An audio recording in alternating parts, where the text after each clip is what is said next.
हाँ, तो शिवोहम जो मंत्र है, चिदानंद रूपम शिवोहम शिवोहम मंत्र जो है वो किसने लिखा?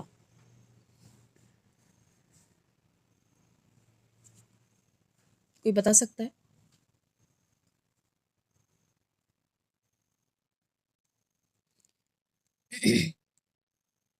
किसी को पता है ये मंत्र किसने लिखा है, क्यों लिखा है?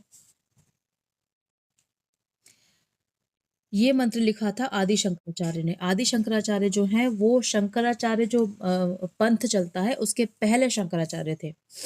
उनका जन्म जो है वो केरल में हुआ था। उन्होंने इस मंत्र की रचना की थी। उनके साथ जुड़ी हुई जो कहानी है वो ये है कि उनके जो माता पिता थे वो कई वर्षों तक निसंतान थे। तो उन्होंने वो शिव के बहुत बड़े भक्त थे दोनों, तो उन्होंने शिव से मांगा कि हमें संतान चाहिए। तो एक दिन उनकी माता के सपने में शिव आते हैं और कहते हैं कि मैं आपके घर में संतान के रूप में आऊँगा, लेकिन बहुत ही कम वर्षों के लिए, बहुत ही कम समय के लिए। तो वो मान जाती हैं, कहती हैं कि मुझे इस ये शर्त आपकी मंजूर है, आप भले ही कम समय के लिए आएँ, लेकिन आप मेरे जीवन में संतान बनकर आएँ। तो फिर उनको एक बेटा होता है जिसका नाम कि वो शंकराचार्य रखती हैं। तो कहते हैं कि जो शंकराचार्य थे वो जब 3 वर्ष के थे तभी उनको बहुत सारे वेद, पुराण, उपनिषद, ये मंत्र और बहुत सी चीज़ें उनको पहले से पता थी। तो उन्होंने कहीं अध्ययन नहीं किया था, लेकिन इसके बाद भी उनको आता था, क्योंकि ऐसा कहा जाता है कि वो शिव का अवतार थे। तो वो बचपन से ही ना जगह-जगह अपने आध्यात्मिक उन्नति के लिए जगह-जगह घूमते रहते थे, लोगों से मिलते थे, बहुत सारे सन्यासियों से मिलते थे और उनसे जानते थे कि आखिर जीवन का सत्य क्या है, भगवान कौन है ना? मोक्ष क्या है? इन सब चीज़ों के बारे में बहुत जिज्ञासा रहती थी उनके मन में। वो जो थे वो मानते थे अद्वैतवाद वाद को। अद्वैतवाद का मतलब ये होता है कि भगवान और मैं, हम अलग-अलग नहीं हैं, ठीक है? उनका कहने का मतलब था कि हम एक ही हैं। तो ऐसी जो मान्यता होती है जिसमें लोग ये मानते हैं कि मैं और भगवान अलग-अलग नहीं हूँ, मेरे अंदर ही भगवान है, तो वो अद्वैतवाद कहलाता है। द्वैतवाद का मतलब ये होता है जो भक्ति साधना करते हैं उनका वो द्वैतवाद को मानते हैं, मतलब कि भगवान एक अलग सत्ता है, हम एक अलग सत्ता है। हमें पूजा करनी है किसी भगवान की, मतलब किसी देवता की, देवी की, भगवान की, जो कि कोई अलग एंटिटी है। और अद्वैतवाद क्या मानता है कि भगवान कहीं और नहीं, आप ही के अंदर है, मतलब आप और भगवान एक हैं। तो ये इन दोनों मान्यताओं में अंतर होता है। तो जो आदि शंकराचार्य थे और जो अभी भी उनके पंथ को मानते हैं, जो अभी भी शंकराचार्य के पथ पथ पर चलते हैं, वो लोग यही मानते हैं कि भगवान कोई अलग एंटिटी नहीं है, हम और भगवान एक ही हैं। अब उन्होंने जब वो यात्रा करते-करते ओंकारेश्वर आए, तो वहाँ पर एक गुरु से मिले वो। तो जब वो जाते हैं गुरु से मिलने के लिए, तो वो देखते हैं कि वो एक गुफ़ा में तपस्या में बैठे हुए हैं गुरु। तो वो उनका वेट करते हैं कि वो अपनी तपस्या से, ध्यान से बाहर आएँ और फिर मैं उनसे बात करूँ। तो थोड़ी देर वहाँ पे रुकते हैं और थोड़ी देर के बाद वो जब गुरु जो हैं वो बाहर आते हैं तपस्या से, ध्यान से, तो सामने देखते हैं कि एक छोटा-सा बालक खड़ा हुआ है। तो वो उससे पूछते हैं कि कौन हो तुम? तो जब वो उससे उनसे ये पूछते हैं कि तुम कौन हो? तो जवाब देने से पहले उनके मन में एक उथल-पुथल मच जाती है कि मैं कौन हूँ आखिर? मैं अपना नाम बताऊँ? क्योंकि जब हम एक आध्यात्मिक रास्ते पे चलते हैं तो हम समझ नहीं पाते कि हमें किसी व्यक्ति को अपना क्या परिचय देना है, कि हम कौन हैं? क्या मैं ये शरीर हूँ? या जो ये जो मेरा नाम है, क्या मैं वो हूँ? तो इस तरीके से जब वो उनको आंसर देने की बारी आती है, तब वो बहुत भ्रमित हो जाते हैं कि मैं इनको क्या आंसर दूँ? थोड़ी देर बाद उनके सामने वो ऐसे ही खड़े रहते हैं, बिल्कुल मौन। लेकिन थोड़ी देर बाद उनके मुख से कुछ शब्द निकलते हैं। वो शब्द क्या थे? जो ये स्तुति है, जो जिसको हम कहते हैं निर्वाण मंत्र। क्या है वो? चिदानंद रूपम शिवोहम शिवोहम। ये वाला जो पूरा 6 श्लोकों का मंत्र है, वो पूरा उनके मुख से निकलता है। जिसके अर्थ के बारे में हम आज बात करेंगे कि उसका कहने का मतलब, उस मंत्र का क्या मतलब है, उस स्तुति का क्या अर्थ है, वो हमारे लिए कैसे बहुत उपयोगी है और वो क्या कहना चाहते हैं। इस मंत्र का जो पूरा नाम है वो है निर्वाण षटकम, षटकर। ठीक है, क्योंकि इसमें 6 मंत्र है। तो पहला जो मंत्र आता है, मतलब पहला जो पार्ट आता है, उसमें कहते हैं कि उसका जो पूरा अर्थ है, वो अर्थ ऐसा है कि जब श्लोक में वो बोलते हैं तो बोलते हैं, मनोबुद्धि अहंकार चित्तानि नाहं, न च श्रोत जिह्वे न च प्राण च घ्राण नेत्रे, न च व्योमो भूमि न तेजो न वायु चिदानंद रूपम शिवोहम शिवोहम। इसके अर्थ के बारे में बताते हैं। बहुत ही आसानी से समझ में आ जाता है, वैसे तो बहुत कठिन भाषा में नहीं है। कि ना तो मैं कोई मन हूँ, ना मैं बुद्धि हूँ, ना मैं अहंकार हूँ, ना मैं किसी तरह की कोई मेमोरी हूँ, ना मैं ये कान हूँ, ना मैं ये अपनी जीभ हूँ, ना नाक हूँ, ना आँख हूँ। क्या हम ये सब हैं क्या? क्या मैं अब कान, मतलब जब मैं बोलूँ कि मेरा नाम ये है, तो क्या मेरे कान का नाम ये है? क्या मेरी जिह्वा का नाम ये है? मेरी नाक का नाम ये है? नहीं। तो फिर जब मैं ये सब कुछ नहीं हूँ, तो मैं हूँ कौन? फिर कहते हैं, ना तो मैं आकाश हूँ, ना मैं भूमि हूँ, ना मैं प्रकाश हूँ, ना हवा हूँ, तो मैं कौन हूँ? तो कहते हैं, मैं ये सब कुछ नहीं हूँ, मैं एक ऐसी अवस्था हूँ जो हमेशा आनंद में रहती है। चिदानंद का मतलब होता है एक मन की एक ऐसी अवस्था जो हमेशा आनंद में रहे, उसमें कोई उतार या चढ़ाव नहीं होने चाहिए, हमेशा मन की एक जैसी दशा। तो खुद को क्या कह रहे हैं कि मैं मन की ऐसी दशा हूं जिसमें उथल पुथल नहीं होती, जो हमेशा एक जैसी रहती है। और शिवोहम शिवोहम, मतलब मैं शिव हूं, मैं शिव हूं, ये कह रहे हैं। अब कहते हैं कि ना तो मैं प्राण हूं, प्राण मतलब सांसें, ना तो मैं प्राण हूं, ना मैं पंच प्राण हूं। जो हमने पंच प्राण के बारे में सुना पढ़ा था स्वर विज्ञान में, कि पंच प्राण होते हैं हमारे शरीर में, अलग अलग हिस्से में अलग अलग तरीके की सांस होती है, जिनके नाम थे प्राण, उदान, अपान, व्यान और समान। ठीक है, तो ना मैं तो पंच प्राण हूं, ना मैं प्राण हूं, ना मैं सप्त धातु हूं। सप्त धातु क्या क्या होती हैं? हमारी त्वचा, मांस, मेद, रक्त, हमारी मांसपेशियां, हमारी हड्डियां और मज्जा। तो मैं सप्त धातु भी नहीं हूं। मैं 5 कोश भी नहीं हूं। 5 कोश कौन कौन से होते हैं? अन्यमय कोश, मनोमय कोश, प्राणमय कोश, विज्ञानमय कोश और आनंदमय कोश। ये हमारे बॉडी के अंदर होते हैं। तो क्या कह रहे हैं कि मैं ये कोश भी नहीं हूँ, मैं वाणी भी नहीं हूँ, ना मैं ये हाथ हूँ, ना पैर हूँ, मैं कुछ भी नहीं हूँ। लेकिन मैं क्या हूँ? फिर आखिरी में कहते हैं, चिदानंद रूपम शिवोहम शिवोहम, मैं हमेशा आनंद में रहने वाला शिव हूं। फिर आगे कहते हैं,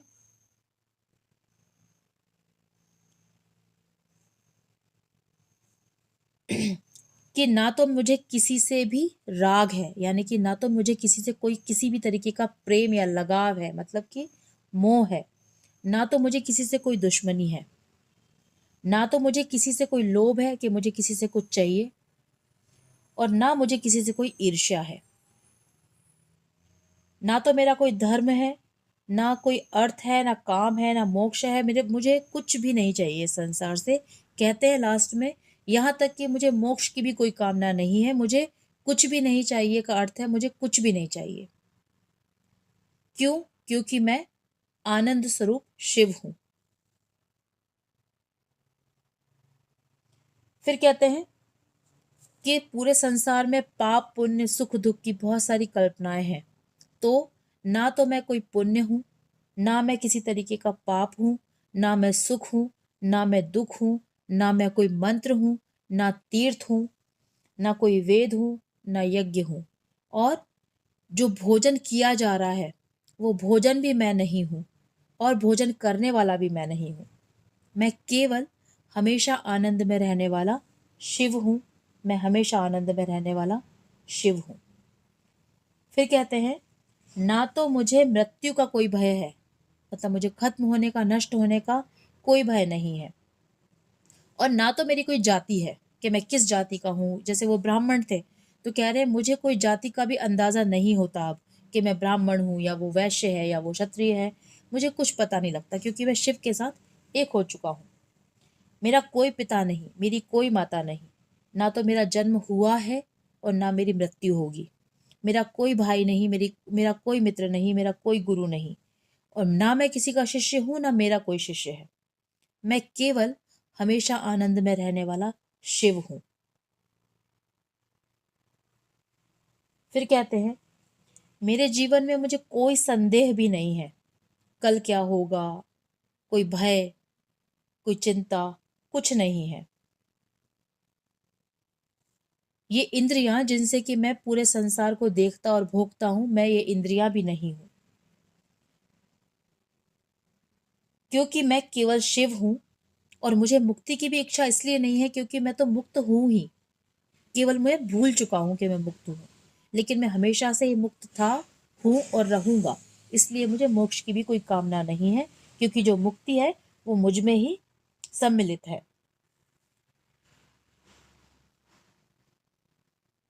तो जो भी आदि शंकराचार्य ने ये कहा उनसे, जो गुरु वहां बैठे थे, जो सन्यासी वहां बैठे थे, उनसे जो शब्द कहे, उसमें उन्होंने उनको ये बताया। जब उन्होंने पूछा कि तुम कौन हो, तो मैं कौन हूं ये बताने के बजाय उन्होंने ये बताया कि मैं क्या क्या नहीं हूं। क्या बताया? कि मैं क्या क्या नहीं हूं। मैं ये शरीर, ये मन, ये उतार चढ़ाव, ये मोक्ष, ये पाप पुण्य, सुख दुख, कुछ भी नहीं हूं, और मेरा कुछ भी नहीं है। यहां तक कि कहते हैं कि मेरे माता पिता भाई बंधु भी कोई नहीं है, क्योंकि मैं शिव हूं। और शिव एक ऐसी एंटिटी को कहते हैं जो सबके अंदर है, जिसका सबसे संबंध है, लेकिन सबसे किसी से कोई संबंध नहीं। मतलब जुड़ी हुई भी है लेकिन मुक्त भी है। तो ऐसी एंटिटी को ही शिव कहते हैं, जो कि हम सबके अंदर विद्यमान है, लेकिन हम भूल चुके हैं क्योंकि हमने कभी भी उसका एहसास नहीं किया है। तो ये पूरी जो स्तुति है, चिदानंद रूपः शिवोहम शिवोहम, इसका पूरा अर्थ केवल यही है कि मैं क्या क्या नहीं हूं, लेकिन मैंने खुद को क्या क्या मान रखा है। तो अब इस स्तुति को हम थोड़ी देर के लिए ध्यान की अवस्था में आकर करेंगे, ध्यान के रूप में करेंगे। इसका अर्थ हम समझ चुके हैं कि इसका अर्थ क्या है, तो इसको हमें फील करते करते सुनना है कि मैं क्या क्या नहीं हूं। ये मुझे फील करते करते सुनना है। सभी लोग अपनी आंखें बंद कर लें।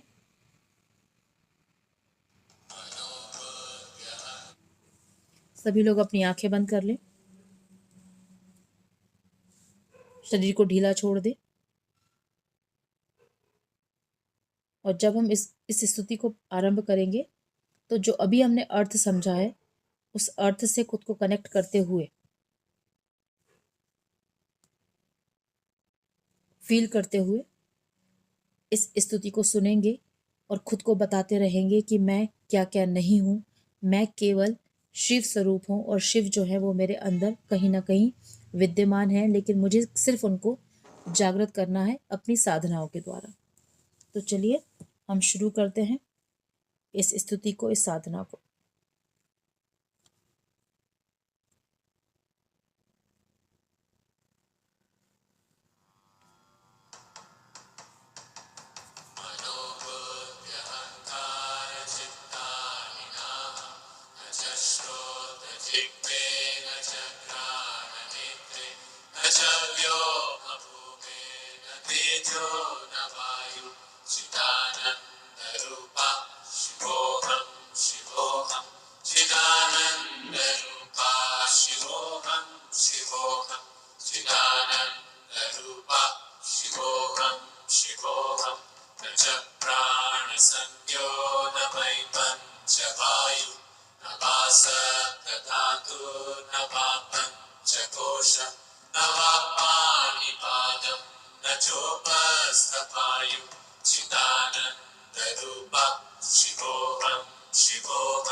धर्मो न जातो न धामो न मोक्षः चिदानन्दरूपः शिवोऽहं शिवोऽहं चिदानन्दरूपः शिवोऽहं शिवोऽहं चिदानन्दरूपः शिवोऽहं शिवोऽहं न पुण्यं न पापं न सौख्यं न दुःखं न मन्त्रो न तीर्थं न वेदा न यज्ञः अहं भोजनं नैव भोज्यं न भोक्ता चिदानन्दरूपः शिवोऽहं शिवोऽहं चिदानन्दरूपः शिवोऽहं शिवोऽहं चिदानन्दरूपः शिवोऽहं शिवोऽहं न मे मृत्युशङ्का न मे जातिभेदः पितानैव वेदैव माता न जन्म न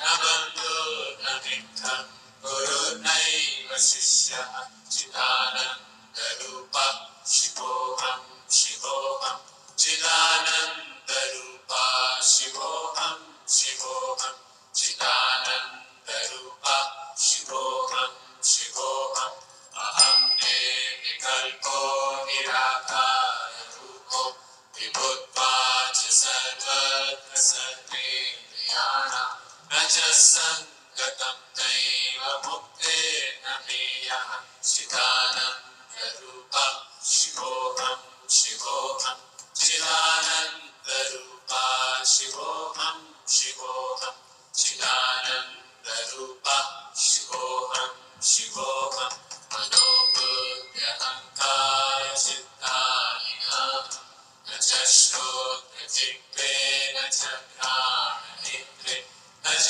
व्योमभूमेर्न तेजो न वायुः चिदानन्दरूपः शिवोऽहं शिवोऽहं चिदानन्दरूपः शिवोऽहं शिवोऽहं चिदानन्दरूपः शिवोऽहं शिवोऽहं न च प्राणसंज्ञो न वै पञ्चवायुः न वा सप्तधातुर्न वा पञ्चकोशः न वा पाणिपादं न चोपस्थपायुः चिदानन्दरूपः शिवोऽहं शिवोऽहं चिदानन्दरूपः शिवोऽहं शिवोऽहं चिदानन्दरूपः शिवोऽहं शिवोऽहं न मे द्वेषरागो न मे लोभमोहौ न मे मयिमतो नैव मात्सर्यभावः न धर्मो न जातो न नामो न मोक्षः चिदानन्दरूपः शिवोऽहं शिवोऽहं चिदानन्दरूपः शिवोऽहं शिवोऽहं चिदानन्दरूपः शिवोऽहं शिवोऽहं न पुण्यं न पापं न सौख्यं न दुःखं न मन्त्रो न तीर्थं न वेदा न यज्ञः अहं भोजनं नैव भोज्यं न भोक्ता चिदानन्दरूपः शिवोऽहं शिवोऽहं चिदानन्दरूपः शिवोऽहं शिवोऽहं चिदानन्दरूपः शिवोऽहं शिवोऽहं न मे मृत्युशङ्का न मे जातिभेदः पितानैव वेदैव माता न जन्म न बन्धो न मित्रं गुरुर्नैव शिष्यः चिदानन्दरूपः शिवोऽहं शिवोऽहं चिदानन्दरूपः शिवोऽहं शिवोऽहं चिदानन्दरूपः शिवोऽहं शिवोऽहं अहं निर्विकल्पो निराकाररूपो विभुत्वाच्च सर्वत्र सर्वेन्द्रियाणां न च सङ्गतं नैव मुक्तेर्न मेयः चिदानन्दरूपः शिवोऽहं शिवोऽहं चिदानन्दरूपः शिवोऽहं शिवोऽहं चिदानन्दरूपः शिवोऽहं शिवोऽहं मनोबुद्ध्यहङ्कार चित्तानिनाहं न च श्रोत्रजिह्वे न च घ्राणनेत्रे न च व्योमभूमेर्न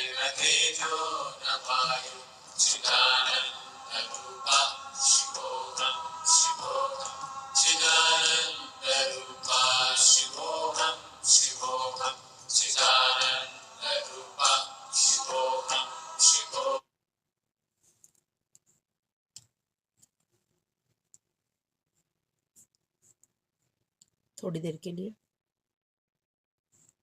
खुद से कहें कि मैं ये शरीर नहीं, मैं ये मन नहीं, मैं ये भावनाएं नहीं, मैं कुछ भी नहीं, मैं केवल शिव हूँ, शिव हूँ, शिव हूँ। मेरे अंदर वो सारी शक्तियाँ विद्यमान हैं जो शिव के अंदर है।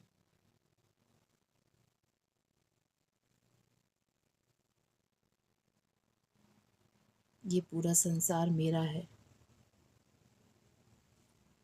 और इस संसार में उपस्थित हर एक चीज भी मेरी है।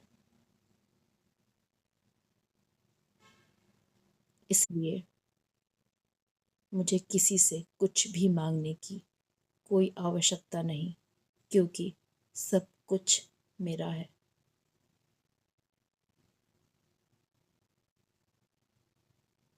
सब कुछ मेरा है, सब कुछ मेरा है। दोनों हाथ अपने हृदय पर लगाइए।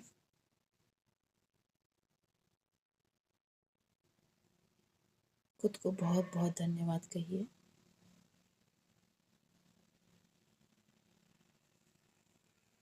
मैं आनंद स्वरूप शिव हूँ, मैं आनंद स्वरूप शिव हूँ, मैं आनंद स्वरूप शिव हूँ। नमः शिवाय, नमः शिवाय, नमः शिवाय। अपने हाथों को रब करिए।